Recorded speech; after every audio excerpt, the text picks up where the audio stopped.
La Iglesia de Restauración, Apóstoles y Profetas presenta al pastor y conferencista Hernán Sauceda con el tema Apocalipsis, volumen 2. Para pedidos de este y otros temas, visite Librería Restauración, ubicada en el 880 de la Bonifant Street, Silver Spring, Maryland, 20910, o llame al pastor Vicente Hernández a los teléfonos 301-681-6419, 301-562-4005, al celular 240-372-4923, o visite nuestro sitio web www.libreriaderestauracion.com. Padre, tomando de la fuente que no cesará,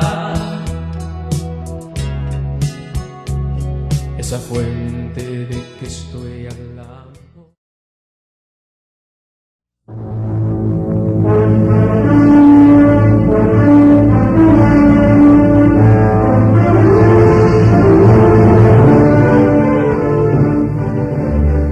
Este es el segundo volumen sobre el estudio del libro de Apocalipsis, y concluimos el primero analizando el juicio del jinete montado en caballo negro, correspondiente a la apertura del tercer sello.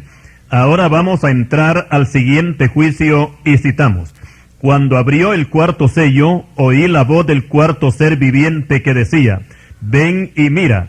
Y miré, y he aquí un caballo amarillo, y el que lo montaba tenía por nombre Muerte, y el Hades le seguía, y le fue dada potestad sobre la cuarta parte de la tierra, para matar con espada, con hambre, con mortandad y con las fieras de la tierra. Apocalipsis capítulo 6, versículos 7 y 8. En este cuarto jinete vamos a notar algo que no tienen los anteriores, y es que es el único que trae nombre. Se llama Muerte, nombre que por cierto no es nada agradable, pero además trae también un compañero inseparable, que es el infierno. Por otra parte, también en este juicio se da el número de muertos que causará el caballo amarillo, y es la cuarta parte de la población mundial, equivalente a unos 2.000 millones de personas, pues a finales del siglo XX, que ya pasó, el mundo sobrepasaba a los 6.000 millones. Aquí vamos a ver también que se mencionan 4 clases de muertes, comenzando con la espada, o sea, guerra entre naciones. También habrán multitudes en protestas mundiales y enfrentamientos raciales, donde habrá mucho derramamiento de sangre. Solamente para una muestra, observemos en la televisión lo que ocurre casi a diario en la Franja de Gaza, los enfrentamientos entre palestinos e israelíes, donde por lo general siempre hay muertos y heridos. Y esto, por supuesto, que es en menor escala, porque en el juicio del caballo amarillo la violencia será mucho mayor. Pero además de las muertes violentas, también aparecen el hambre, haciendo estragos en la cuarta parte de la tierra. Pareciera que los alimentos van a escasear en esos días. El Señor Jesucristo profetizó que en el tiempo cercano a su venida, cuando la tribulación esté en su apogeo, una de las señales importantes será el hambre. Mateo 24:7. Por ejemplo, la nación de la India, que figura entre las 8 naciones en el mundo que posee armamento nuclear, sin embargo, es donde el hambre se ha dejado sentir con más fuerza en estas últimas décadas. Y en algunas ciudades hay carros recolectores de cadáveres que salen por la mañana a recoger a los que murieron la noche anterior, y que algunos están tirados en las orillas de las calles, principalmente niños y ancianos que han muerto de hambre. Estos cuadros, por supuesto que son muy dolorosos, pero en el juicio del caballo amarillo, esto será mucho mayor que ahora. Pero además del hambre, también habrán muertos por mortandad. Aquí podemos ver a las pestes o epidemias que infectarán al mundo y causarán la muerte a muchos que habrán sobrevivido a los juicios de la violencia y del hambre. Y por causa de que una gran parte de estos muertos no son enterrados, al descomponerse empiezan a producir epidemias, tal como sucede también después de un terremoto. Cristo también habló de epidemias o pestes como una señal antes de su segunda venida. Mateo 24:7. Ahora veamos la cuarta muerte, que es causada por el caballo amarillo y es por causa de las fieras de la tierra. Para que este juicio se lleve a cabo, es necesario que las bestias abandonen la selva para invadir las ciudades. Y creemos que por causa de los gases tóxicos que se usarán en ese tiempo, estos gases pueden venir de las armas químicas que hoy tienen muchos países. Explicamos que las bombas químicas son diferentes de las bombas atómicas. Las bombas atómicas matan por explosión, por onda expansiva y radiación. Las químicas matan por gases envenenados que se riegan por el aire y envenenan el oxígeno y el hidrógeno, y por supuesto que causan muchas muertes. Las fieras también son impactadas con estos gases y tendrán que salir de sus madrigueras para entrar a la selva de asfalto, y los hombres se espantarán cuando vean esta clase de visitantes, que su misión será matar todo lo que encuentren al paso. Tal vez a este juicio fue que se refirió el profeta Amós, y citamos: «Ay de los que desean el día de Jehová. ¿Para qué queréis este día de Jehová? Será de tinieblas y no de luz, como el que huye de delante del león y se encuentra con el oso, o como si entrare en casa y apoyare su mano en la pared y le muerde una culebra». Libro de Amós, capítulo 5, versículos 18 y 19. Por su parte, el profeta Jeremías hace mención de este juicio que provocará el caballo amarillo, donde la muerte se presentará en 4 formas, y citamos: «Y enviaré sobre ellos 4 géneros de castigos, dice Jehová: espada para matar, y perros para despedazar, y aves del cielo y bestias de la tierra para devorar y destruir». Libro de Jeremías 15, versículo 3. Explicamos que estos juicios serán inevitables, nadie los podrá detener, pero todavía hay tiempo de escapar de ellos, si los entendidos abren sus ojos y también su corazón para recibir al Señor Jesucristo, y de esta manera cambiar el castigo y la condenación por la salvación y la vida eterna. Y así concluimos con el estudio de los famosos 4 jinetes del Apocalipsis. Ahora pasamos a analizar la apertura del 5º sello, y dice Juan: «Cuando abrió el 5º sello, vi bajo el altar las almas de los que habían sido muertos por causa de la palabra de Dios y por el testimonio que tenían, y clamaban a gran voz diciendo: ¿Hasta cuándo, Señor santo y verdadero, no juzgas y vengas nuestra sangre de los que moran en la tierra?» Apocalipsis capítulo 6, versículos 9 y 10. Estas almas que están bajo el altar son los creyentes que estando en la tierra murieron por defender su fe en Cristo Jesús. En el libro de Hebreos capítulo 12 y versículo 24 encontramos que la sangre de Cristo habla mejor que la sangre de Abel. Aquí no dice que la sangre de Cristo es mejor que la de Abel, sino que habla mejor. ¿Por qué habla mejor la sangre de Cristo que la sangre de Abel? Porque la sangre de Abel pide venganza, Génesis 4:10. Y después de Abel, todos los santos que aparecen en la apertura del 5º sello, todos ellos piden venganza. Por el contrario, la sangre de Cristo no pide venganza, sino que pide perdón para todos aquellos que han tomado parte en su muerte en la cruz. Él exclamó: «Padre, perdónalos porque no saben lo que hacen». Lucas 23, versículo 34.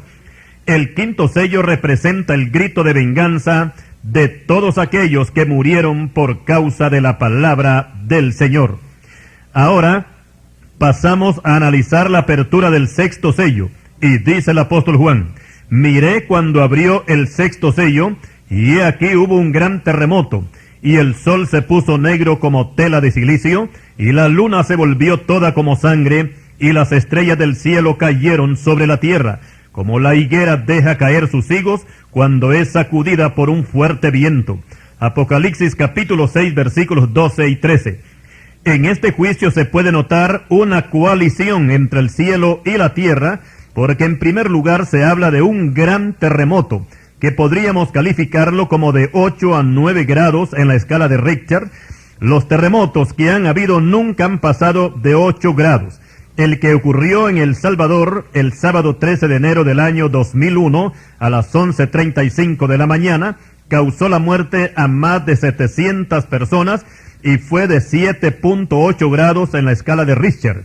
También el 26 del mismo mes de enero del año 2001 ocurrió otro terremoto en la India que causó más de 20,000 muertos y más de 36,000 heridos. Y muchos, por supuesto, damnificados.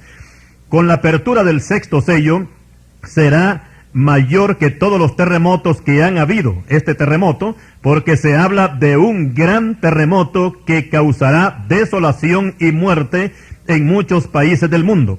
Pero además de este terremoto, que es producto del juicio del sexto sello, también toman parte los cuerpos celestes, ya que el sol se pondrá negro, la luna se volverá roja como la sangre, y las estrellas caerán del cielo a la tierra.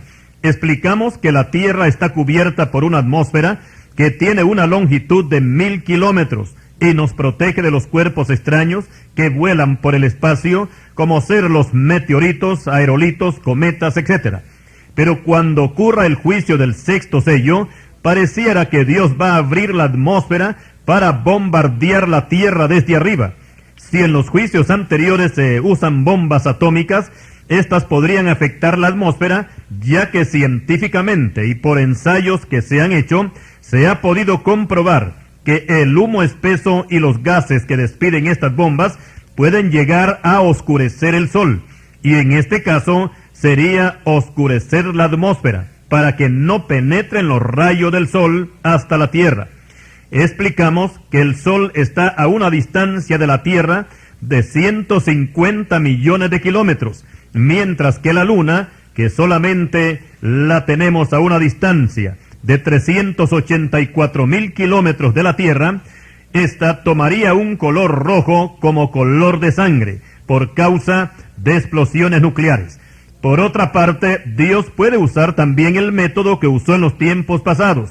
Por ejemplo, cuando atacó a los ejércitos de Sísara, que peleaban en contra de Israel al mando de Débora y Barak.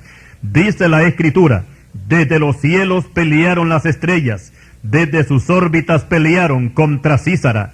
Libro de Jueces, capítulo 5, versículo 20.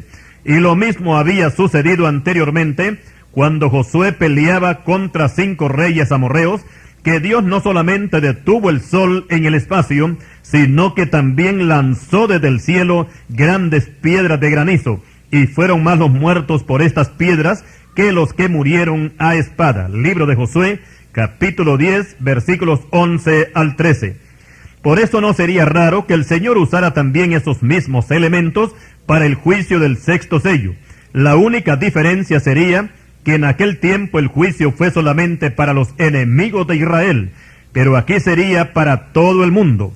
Y podríamos llamarle a este juicio la guerra de Dios contra el hombre, donde todo el mundo de todas las clases sociales estarían involucradas, y también civiles como militares, ricos y pobres se espantarán, y correrán a refugiarse en las cuevas y en los montes, y hasta pedirán en ese tiempo a los peñascos que los aplasten, porque reconocerán que la ira de Dios ha venido sobre ellos. Apocalipsis 6, versículos 17 y 18. Le recomendamos que si quiere evitar estos juicios, reciba al Señor Jesucristo como su Salvador y escape por su vida. Explicamos que falta la apertura del séptimo sello, pero lo estudiaremos más adelante, porque vamos a seguir el orden bíblico. Y a continuación entramos al capítulo 7 de Apocalipsis, que dice así: después de esto vi a 4 ángeles en pie sobre los 4 ángulos de la tierra, que detenían los 4 vientos de la tierra, para que no soplase viento alguno sobre la tierra, ni sobre el mar, ni sobre ningún árbol. Vi también otro ángel que subía de donde sale el sol, y tenía el sello del Dios vivo, y clamó a gran voz a los 4 ángeles a quienes se les había dado el poder de hacer daño a la tierra y al mar, diciendo: no hagáis daño a la tierra, ni al mar, ni a los árboles, hasta que hayamos sellado en sus frentes a los siervos de nuestro Dios. Y oí el número de los sellados, 144,000 sellados, de todas las tribus de los hijos de Israel. Apocalipsis 7, versículos 1 al 4. Los 4 ángeles que detienen los vientos tienen el poder y la orden de hacer grandes estragos, tanto en la tierra como en el mar. Pero antes de empezar su macabra tarea de destrucción, se les da una orden, y es que se detengan hasta que sean sellados los siervos de Dios, que en este caso son 144,000 judíos, 12,000 de cada tribu, y estos serán salvos después del arrebatamiento de la iglesia, y predicarán el reino de Dios por todo el mundo. Continuaremos.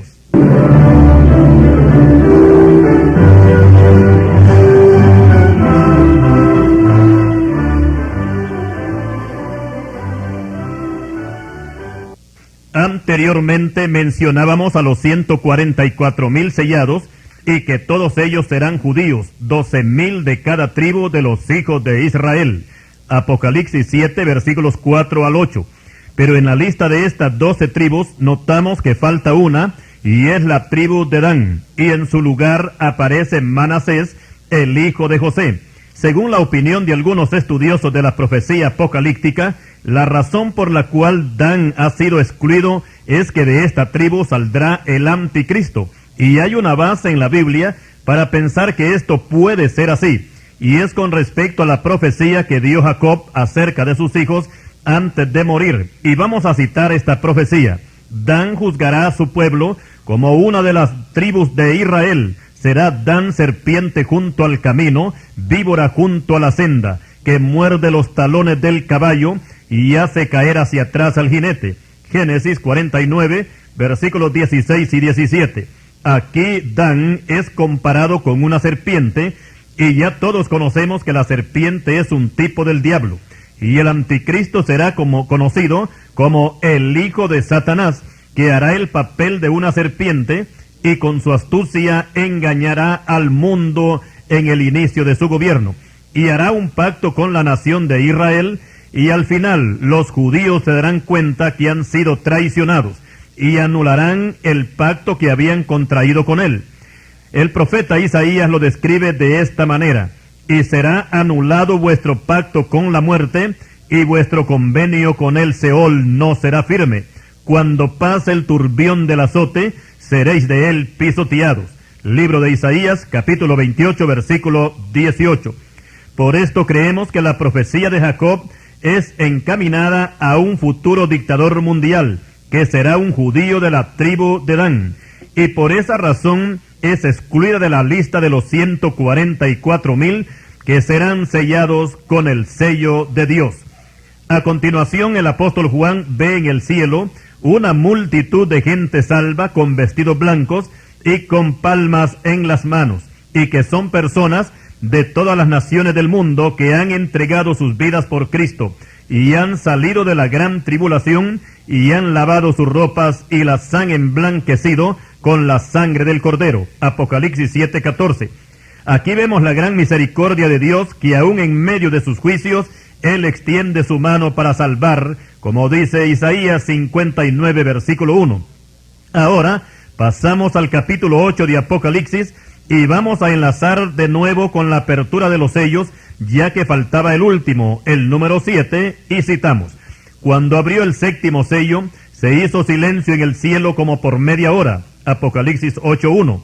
Este silencio puede significar una pausa por los juicios anteriores. Aquí todo el universo se pone en calma, y algunos se preguntan que cómo es posible que se decrete en el cielo un silencio como de media hora, cuando allí la alabanza es continua, según Apocalipsis 4:8.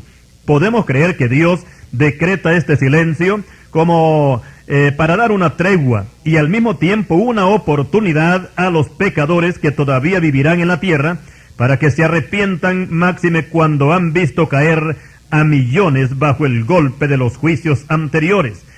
Porque después de este silencio aparecen los portadores de los siguientes juicios, y dice Juan: y vi a los 7 ángeles que estaban de pie ante Dios, y se les dieron 7 trompetas. Apocalipsis 8, versículo 2. Estos 7 ángeles con 7 trompetas representan los juicios intermedios entre los sellos y las copas de la ira de Dios. Pero antes que los ángeles empiecen a sonar las trompetas, Otro ángel viene y se para ante el altar con un incensario de oro, y se le dio mucho incienso para añadirlo a las oraciones de los santos. Luego este incensario es lleno del fuego del altar y fue arrojado a la tierra, y hubo truenos y voces y relámpagos y un terremoto. Con esto nos damos cuenta que nuestras oraciones suben de la tierra al cielo, pero llegará el día cuando Dios las devolverá del cielo a la tierra como castigo para los impíos. Esto quiere decir que las oraciones son una bendición para los que oran, pero una maldición para los que nunca han orado. Ahora, con respecto al terremoto, la Biblia no dice dónde tendrá su epicentro. Lo que sí sabemos es que va a sacudir a toda la tierra, pero no todos morirán, porque Dios los va a ir enjuiciando poco a poco con los juicios restantes.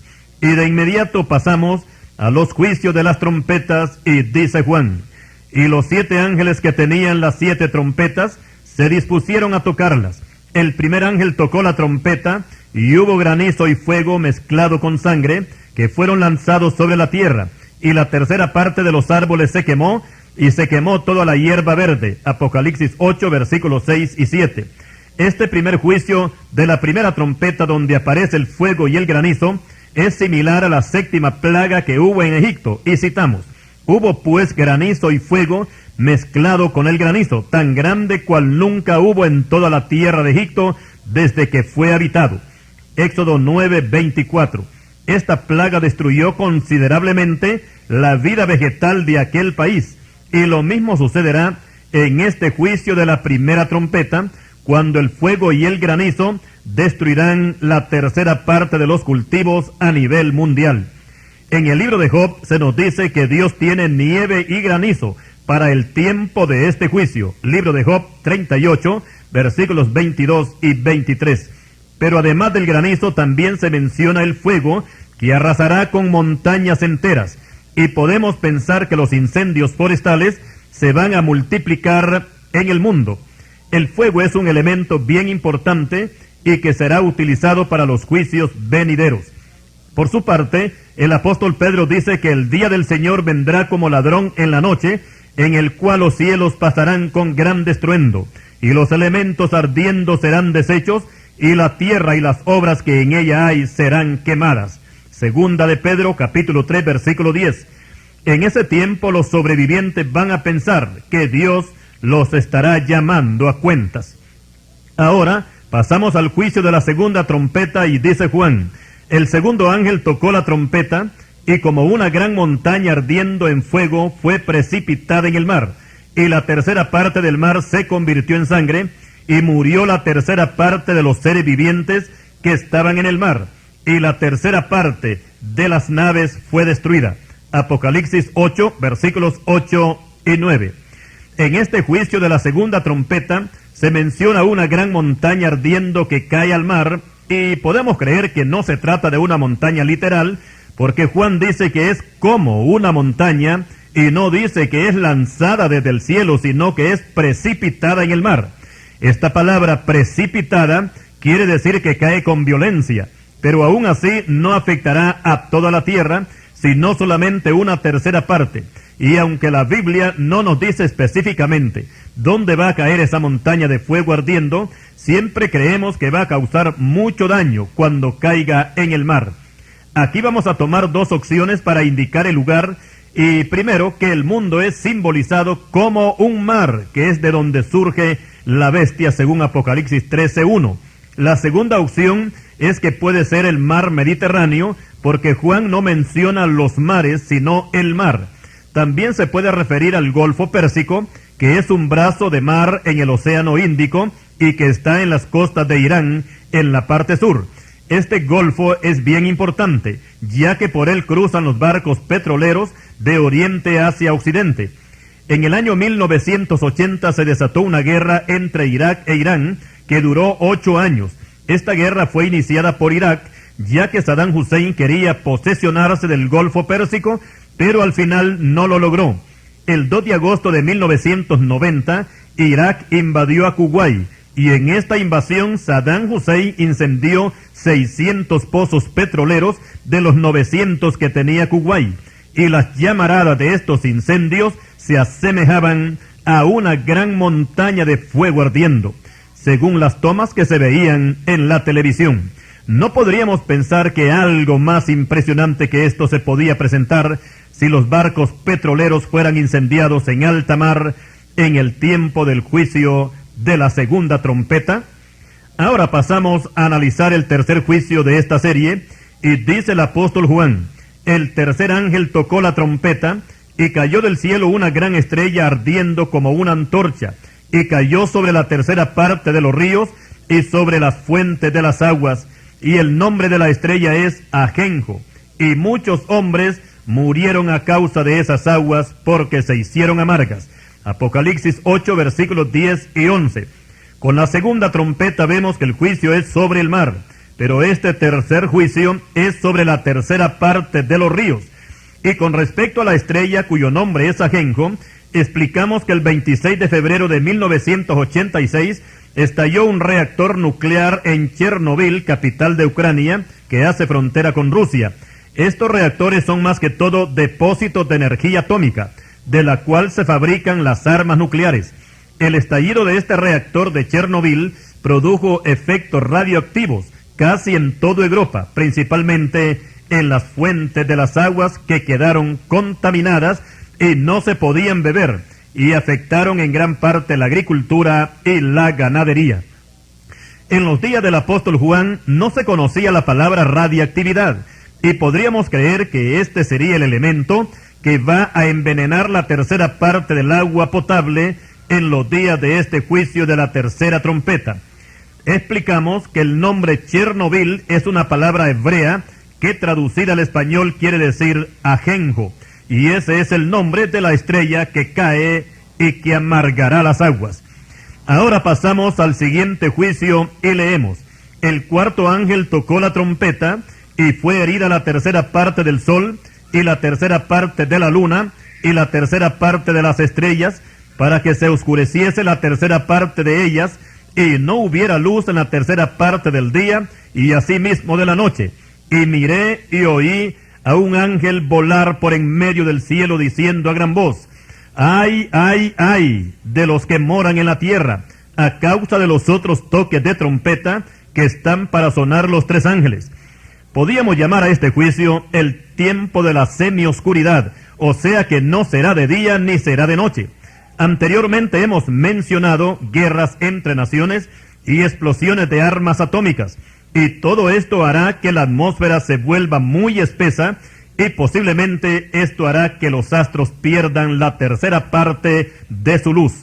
Tal vez a este juicio fue que se refirió el profeta Amós, y citamos: acontecerá en aquel día que haré que se ponga el sol a mediodía, y cubriré de tinieblas en el día claro.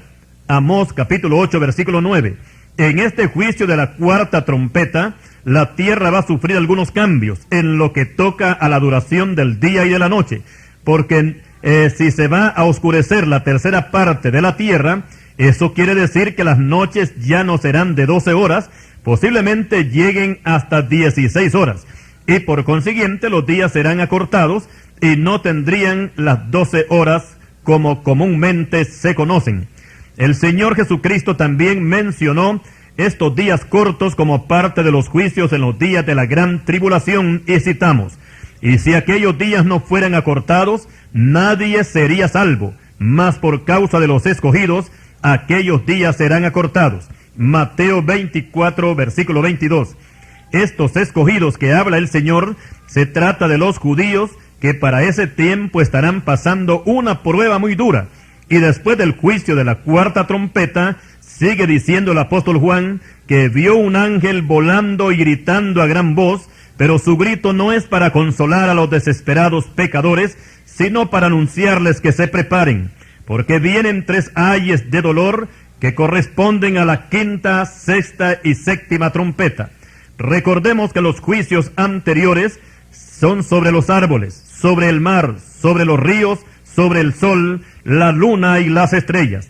Pero los 3 ayes que faltan y que corresponden a las 3 últimas trompetas, estos juicios vienen directamente contra el hombre. Continuaremos. Y continuando con los juicios de las trompetas, vamos a analizar la número 5 y dice Juan: el quinto ángel tocó la trompeta y vi una estrella que cayó del cielo a la tierra, y se le dio la llave del pozo del abismo, y abrió el pozo del abismo, y subió humo del pozo como humo de un gran horno, y se oscureció el sol y el aire por el humo del pozo, y del humo salieron langostas sobre la tierra, y se les dio poder como tienen poder los escorpiones de la tierra. Apocalipsis capítulo 9 versículos 1 al 3. Aquí podemos ver a una gran cantidad de criaturas infernales como los protagonistas de este juicio. Juan dice que vio una estrella caer del cielo a la tierra. Algunos opinan que aquí no se trata de una estrella literal, sino más bien de un personaje celestial. Otros estudiosos de la profecía creen que esta estrella es Satanás, a quien se le da la llave del pozo del abismo, ya que Cristo lo vio caer del cielo como un rayo. Lucas 10, versículo 18. Pero nuestra opinión es que esta estrella no se trata de Satanás, porque a ningún criminal convicto se le puede confiar la llave de la cárcel. Lo que sí podemos creer es que esta estrella se trata de un ángel de Dios y que tiene gran autoridad, a quien se le ha confiado la llave del pozo del abismo, ya que en Apocalipsis 20, versículo 1, Juan ve no una estrella, sino un ángel que desciende del cielo con la llave del abismo y con una gran cadena en la mano para prender a Satanás y lanzarlo atado al abismo por 1000 años. De esto hablaremos más adelante. Como podemos ver, aquí hay similitud en estos dos pasajes, y podíamos identificar tanto la estrella que cae del cielo de Apocalipsis capítulo 9, versículo 1, con el ángel que desciende con la llave del pozo del abismo de Apocalipsis 21, como el mismo personaje. Explicamos que el pozo del abismo en la Biblia inglesa se traduce como abismo sin fondo, y aclaramos que el abismo es un lugar exclusivo que sirve de cárcel para los demonios, y es considerado como un lugar muy tenebroso y que los demonios se espantan con solo mencionar ese nombre. Los que estaban en el Gadareno le rogaban al Señor que no los mandase ir al abismo. Lucas 8:31. En ese abismo es donde Satanás será lanzado atado con cadenas y ahí permanecerá por 1000 años. Apocalipsis 23. Algunas traducciones bíblicas mencionan al abismo como prisiones de oscuridad, abismos de tinieblas, cavernas tenebrosas, fosos de tinieblas, cadenas de oscuridad, cárceles tenebrosas, etc. Ahora pasamos a analizar a las trompetas que vio el apóstol Juan, a quien se le dio poder como tienen los escorpiones de la tierra. Por la descripción que se hace, no pueden ser langostas comunes, porque éstas atacan y arrasan principalmente con los cultivos y toda la vegetación, tal como las encontramos como una de las plagas que cayeron sobre Egipto. Es Éxodo capítulo 10 versículos 14 y 15. Pero las que aparecen en el juicio de la quinta trompeta, a estas se les prohíbe que hagan daño a la naturaleza vegetal y que dañen solamente al hombre, y todos los que no tengan el sello de Dios en sus frentes. Apocalipsis 9:4. Por otra parte, las langostas comunes no tienen rey, dice Proverbios 30:27. Pero estas que salen del pozo del abismo sí tienen, y el nombre de este rey en hebreo es Abadón, y en griego Apolión. En el libro de Job aparece el Abadón como el nombre que tiene el infierno. Job capítulo 26 versículo 6. Sin embargo, en Apocalipsis 9:11 aparece no como un lugar de tormento, sino que es el nombre de un personaje infernal cuyo significado es destructor. Y ahora vamos a describir a las langostas que son dirigidas por este ángel del abismo. Y en primer lugar se nota que tienen entendimiento, porque pueden recibir órdenes para que no dañen a la naturaleza vegetal, sino únicamente a las personas que no tengan el sello de Dios en sus frentes. Con esto nos damos cuenta que los demonios bien conocen quién es un verdadero hijo de Dios y quién no lo es. Y es que los demonios no pueden tocar a un creyente que es fiel a Cristo, tal como lo dice Primera de Juan 5:18, que todo aquel que es nacido de Dios no practica el pecado, porque Dios le guarda y el maligno no le toca, salvo que sea con el permiso de Dios para someterlo a una prueba, como sucedió en el caso de Job. Libro de Job, capítulo 2, versículos 6 y 7. Y volviendo a las langostas infernales, su trabajo no consistirá en matar a los hombres, sino atormentarlos por 5 meses. El aspecto de estas langostas era semejante a caballos preparados para la guerra. Y esto quiere decir que en este juicio los demonios van a desatar una guerra despiadada en contra de toda la raza humana, y aquí tienen que ir incluidas todas las clases sociales del mundo. Recordemos que Dios, así como no hace acepción de personas para salvar, tampoco hace acepción de personas para castigar. El juicio tiene que ser parejo, y todo esto será el fruto del rechazo que le hicieron al Señor Jesucristo cuando Él los llamaba por medio de sus predicadores al arrepentimiento. Y sigue Juan describiendo estas langostas, y dice que en sus cabezas tenían como coronas de oro. Estas coronas demuestran que serán invencibles y tendrán dominio total sobre los hombres, y ninguna fuerza física las podrá vencer. Acordémonos del primer jinete montado en caballo blanco, a quien además de un arco también se le dio una corona, y salió venciendo y para vencer. Este jinete con esa corona es tipo del anticristo, de lo cual ya hablamos anteriormente. Apocalipsis 6:2. Las caras de las langostas eran como caras humanas. Esto demuestra que poseerán inteligencia y posiblemente se transformarán en humanoides, y la gente se espantará cuando contemple a estos seres demoníacos que son totalmente diferentes a los seres humanos. Tenían cabello como cabello de mujer. Explicamos que los demonios no son hombres ni son mujeres. Ahora que el cabello largo en un hombre es una vergüenza, dice 1 Corintios 11:14. Pero el cabello largo en una mujer es algo que la embellece, 1 Corintios 11:15. Pero cabello largo como de mujer en un demonio es algo que espanta. Sus dientes eran como dientes de leones. Esto quiere decir que la fiereza con que actuarán será como algo que nunca se ha visto. Recordemos que los demonios no usan de compasión para nadie. Sus principales objetivos son matar y destruir. Solamente tenemos que acordarnos del Gadareno. Tenían corazas también como corazas de hierro.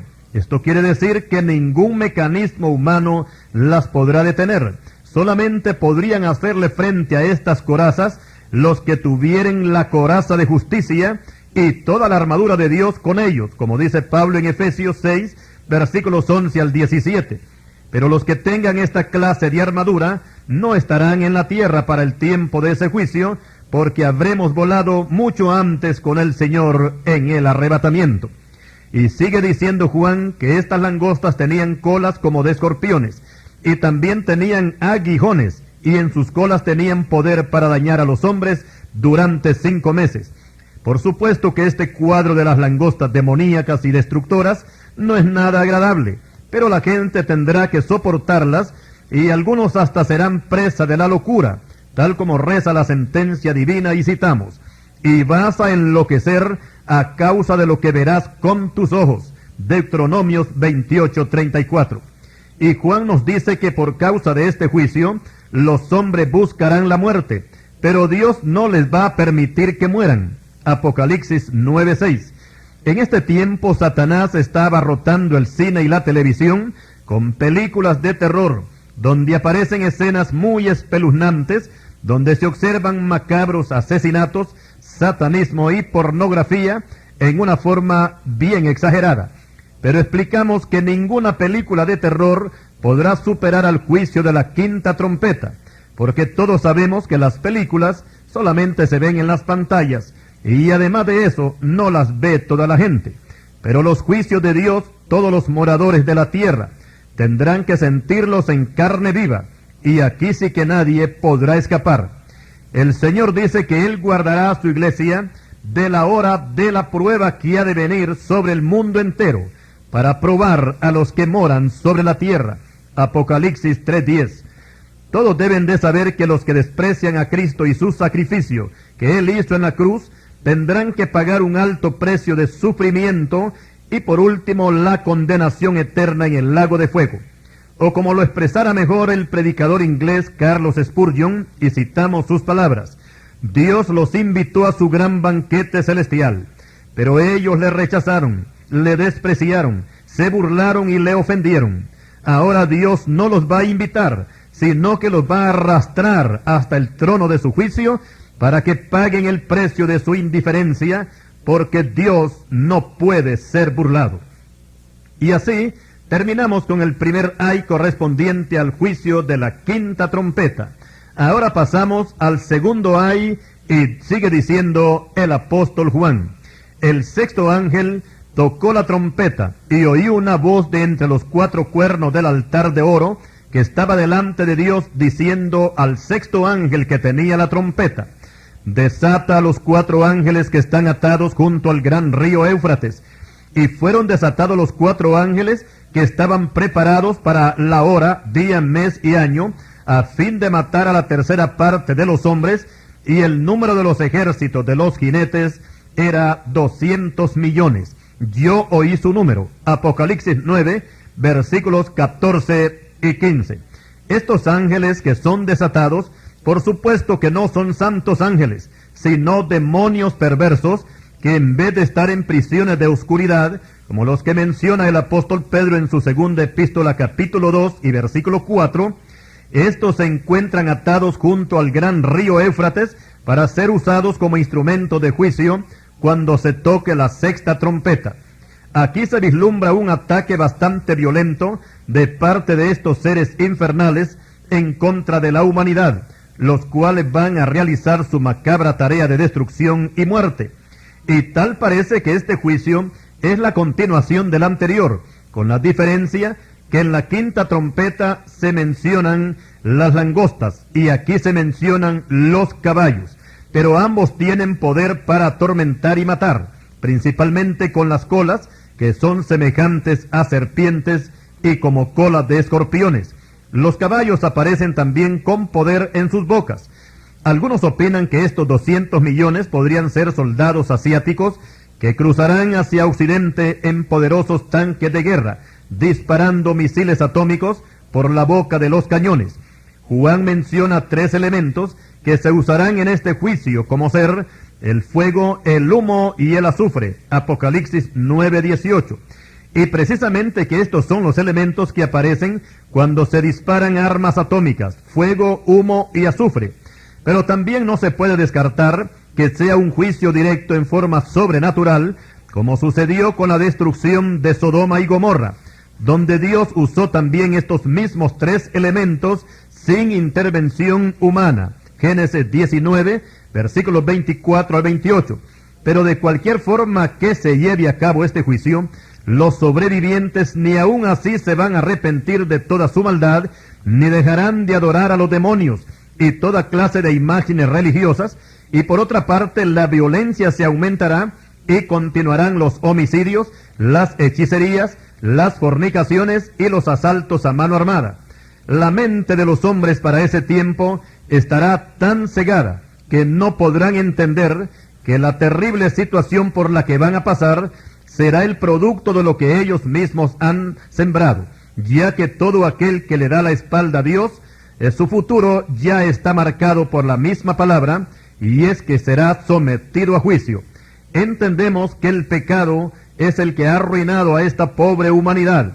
Y si hoy la situación en el mundo es bastante dura, ¿cómo será entonces, nos preguntamos, cuando esos 4 demonios que están atados junto al gran río Éufrates sean sueltos y provoquen el segundo ay a todos los moradores de la tierra?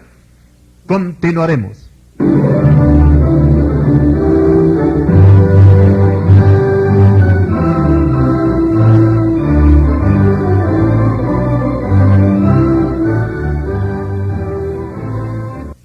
Y siguiendo con el estudio de Apocalipsis, ahora entramos al capítulo 10, que dice así: vi descender del cielo a otro ángel fuerte, con el arco iris sobre su cabeza, y su rostro era como el sol, y sus pies como columnas de fuego.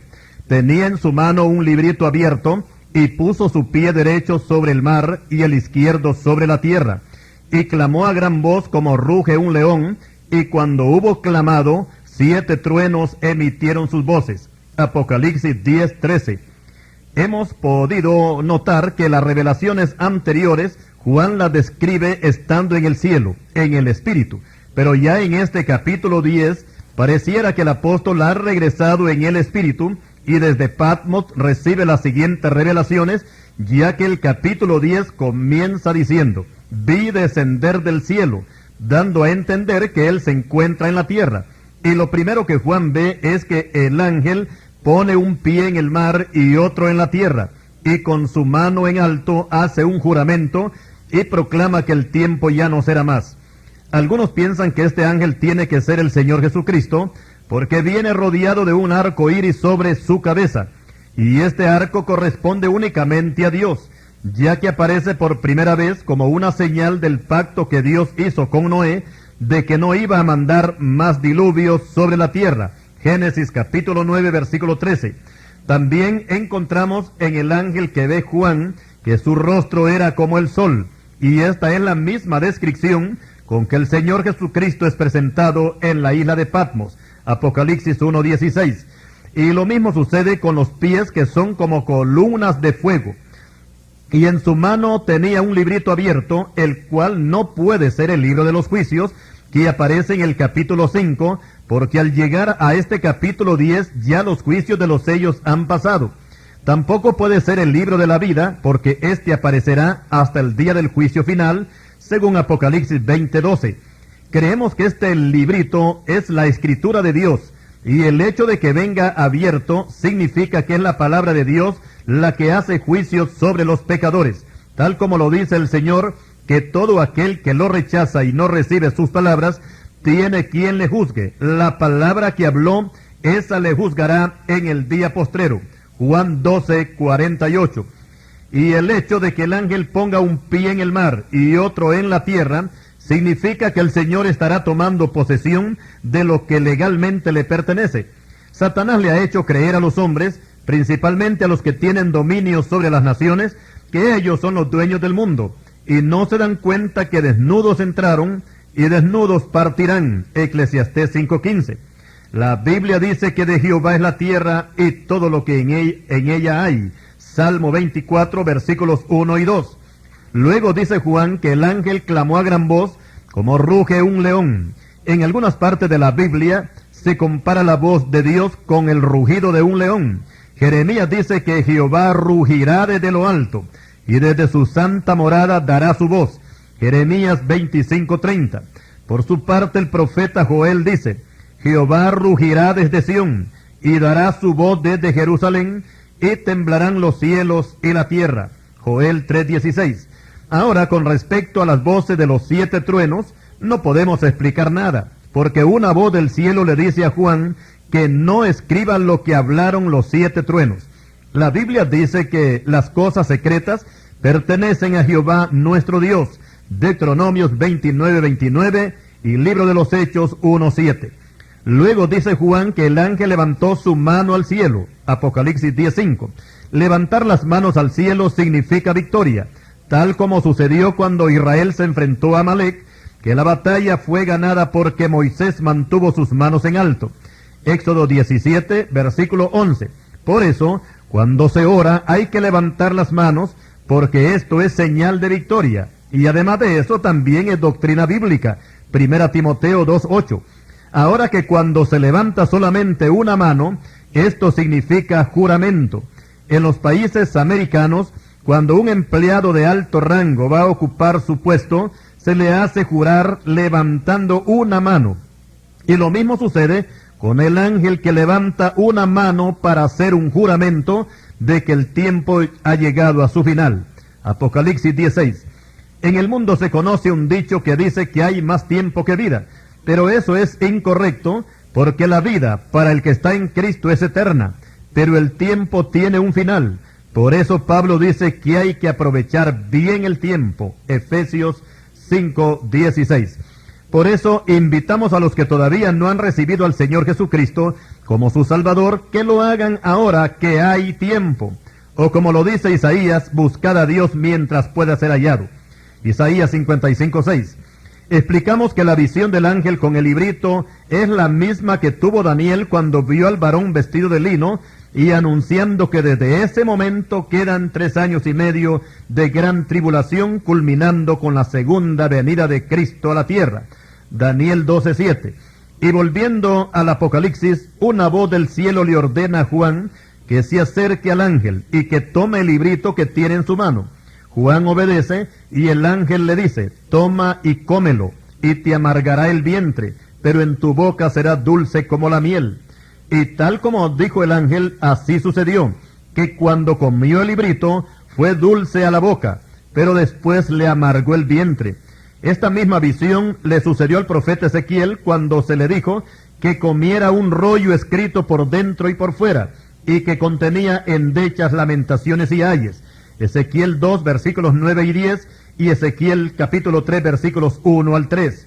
Lo que comió Ezequiel y Juan fue la palabra de Dios, la cual es dulce para los que aman al Señor. Salmo 119, versículo 103. Ahora, para los creyentes perezosos, la palabra es dura. Juan 6:60. Y para los impíos y pecadores, la palabra les será amarga. Sofonías 1:14. Y para terminar con este capítulo 10 de Apocalipsis, el apóstol Juan recibe una orden de parte del ángel y le dice que es necesario que profetice otra vez sobre muchos pueblos, naciones y lenguas y reyes. Apocalipsis 10, versículo 11. Esto de predicar de nuevo significa que Dios va a extender su misericordia en medio de la gran tribulación para todos los que quieran salvarse, porque al llegar a este pasaje que estamos estudiando, a la bestia no se le ha permitido poner su marca mortal, porque eso va a ocurrir cuando entremos al capítulo 13. Y con respecto a la orden de profetizar sobre muchos pueblos, aquí la palabra pueblo significa predicar a todas las culturas.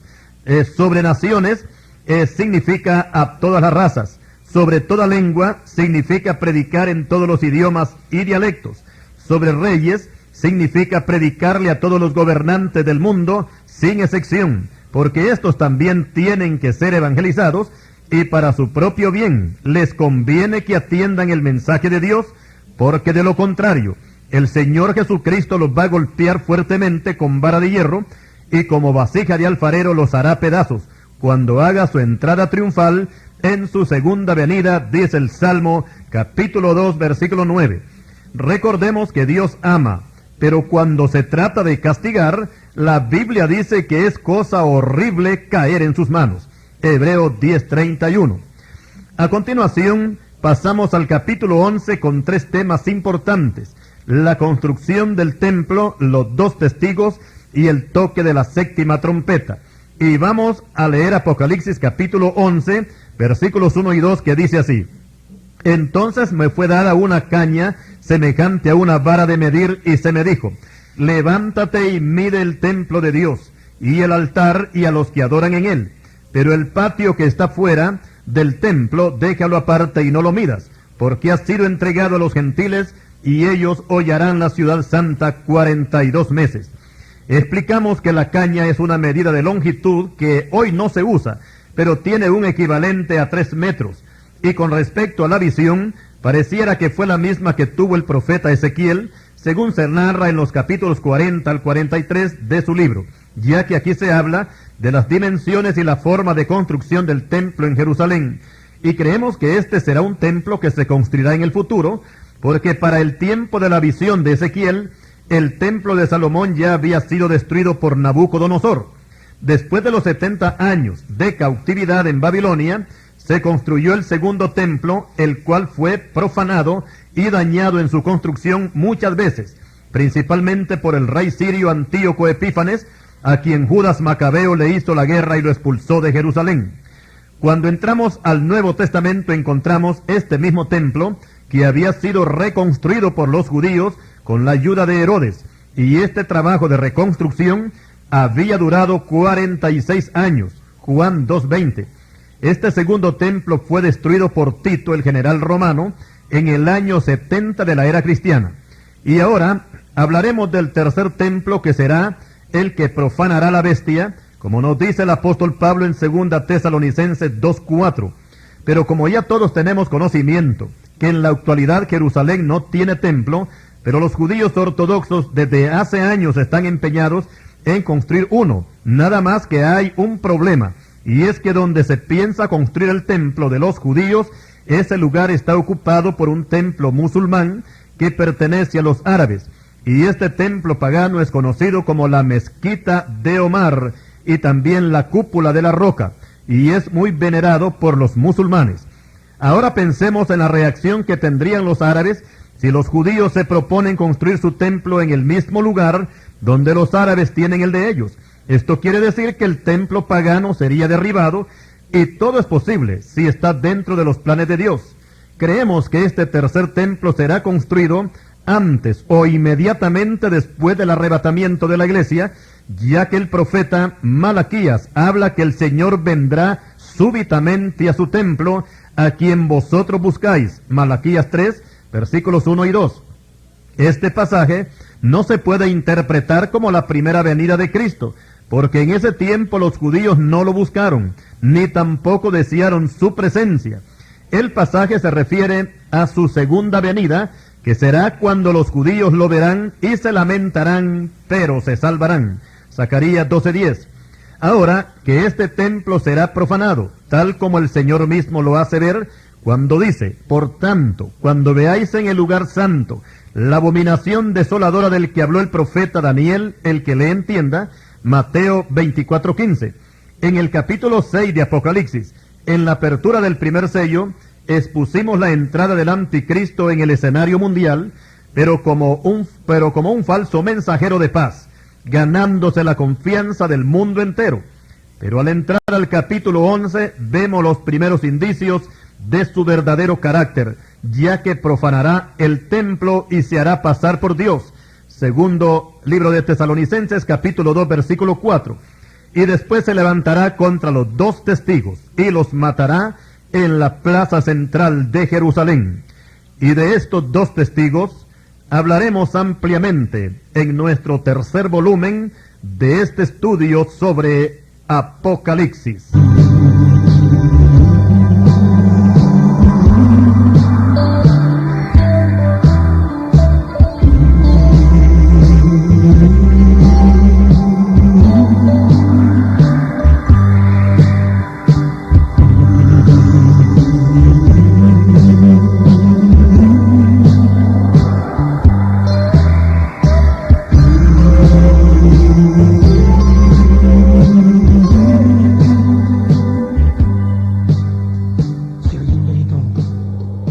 Un lamento